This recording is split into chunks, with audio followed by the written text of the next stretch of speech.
ಆತ್ಮೀಯ H16 news ಅರ್ಥಾತ್ ಹೇ ಸಿದ್ದರಾಮಯ್ಯಗೆ ಸ್ವಾಗತ. ನಾನು ನಿಮ್ಮವ MI ಅಥವಾ ಮಲ್ಲಪ್ಪ ಜೋದವರ ಆತ್ಮೀಯರೇ. ನಮ್ಮ BS ಯಡಿಯೂರಪ್ಪನವರು ಚುನಾವಣೆ ಕುರಿತಾಗೆ, ಅದರಲ್ಲೂ ಚುನಾವಣಾ ಖರ್ಚಿನ ಕುರಿತಾಗೆ, ಸೂಟ್ ಕೇಸ್ಗಳ ಬಗ್ಗೆ ಅನೇಕ ವಿಷಯಗಳನ್ನು ಮಾತಾಡಿದ್ದಾರೆ ಚುನಾವಣೆ ಸಂದರ್ಭದಲ್ಲಿ. ಅದು ವಿರೋಧ ಪಕ್ಷದ ನಾಯಕರಾಗಿದ್ದಾರೆ.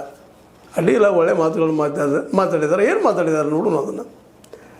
ಹಣ, ಮದ್ಯ, ತೋಳ್ಬಲದಿಂದ ಚುನಾವಣೆ ಗೆಲ್ಲುತ್ತೇವೆ ಎಂದು ಕಾಂಗ್ರೆಸ್ನವರು ಅಂದುಕೊಂಡಿದ್ದಾರೆ. BJP ಅದನ್ನು ಮಾಡೋದಿಲ್ಲ. ಇದನ್ನು ಸಹಜವಾಗಿ ಒಬ್ರಿಗೊಬ್ರು ಟೀಕಾ ಇದ್ದೇ ಇರ್ತದೆ, ಇಲ್ಲ ಅಂತಲ್ಲ. ಹಣನೂ ಬಳಸ್ತೀರಿ, ಮದ್ಯನೂ ಬಳಸ್ತೀರಿ, ಜೊತೆಗೆ ತೋಳ್ಬಲ, ಹೊಡೆದಾಟ, ಗುಂಡಾಗಿರಿ, ದರೋಡೆಕೋರರ ದಿನವರೆಗೂ ವಾದ ಮಾಡೋದು, ತಾವು ಅದನ್ನು ಕೆಲಸ ಮಾಡ್ತಾ ಇರೋದು, ಮತ್ತೊಂದು ರೂಪಾಯಿ ಹೇಳೋದು, ಅದನ್ನು ಏನು ಮಾಡಿದ್ರು ಜನ ಸಲುವಾಗಿ ಅಂತೇಳಿ. ಇರಲಿ, ನಮ್ಮ ಸಿದ್ದರಾಮಯ್ಯ ಮೇಲೆ, ಕಾಂಗ್ರೆಸ್ ಮೇಲೆ, ಅದರಲ್ಲೂ ಸತೀಶ್ ಜಾರಕಿಹೊಳಿ ಅವರು ಈಗ ಬಾಗಲಕೋಟೆಯಲ್ಲಿ ಟೆಂಟ್ ಹೊಡೆದಿದ್ದಾರೆ ಅಂದ ತಕ್ಷಣ ಇವತ್ತು BJPಗೆ ಅವ್ರ ಮೇಲೆ ಟೀಕೆನೂ ಮಾಡ್ತಾಯಿದ್ದಾರೆ. ಹಣಬಲ, ತೋಳ್ಬಲ ಅಂತ ಒಂದು ಕಾಲಕ್ಕೆ ಭಾಳ ಗೋಕಾಕದ ವಿಷಯಕ್ಕೆ ಬಂದಾಗ ಗೋಕಾಕ್ ಬಿಹಾರ ಆಗಿದೆ. ಇವತ್ತು ಟೀಕೆ ಟಿಪ್ಪರ್ಗಳಿದ್ದ ಆ ಮದ್ದು ಬೇರೆ.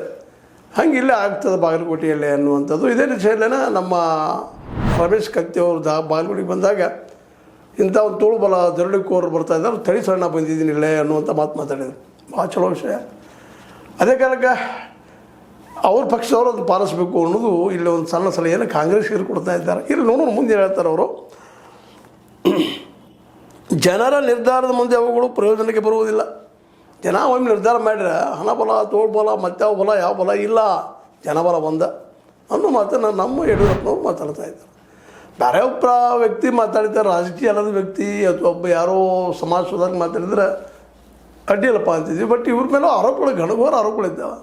ಮತ್ತು ಜೈಲು ಕಂಡು ಬಂದಂಥವ್ರು ಇದ್ದಾರೆ. ಗೆಲ್ಲೋ ಸಲುವಾಗಿ ಯಾವ ತಂತ್ರ ಇವ್ರು ಮಾಡಿಲ್ಲ ಅನ್ನೋದು ಎಲ್ಲರಿಗೂ ಗೊತ್ತಿದ್ದ ವಿಷಯ. ಅದು ಓಪನ್ ಸೀಕ್ರೆಟು. ಅದೇ ಯಾಕ್ರಿ ಅಷ್ಟೇ ಯಾಕೆ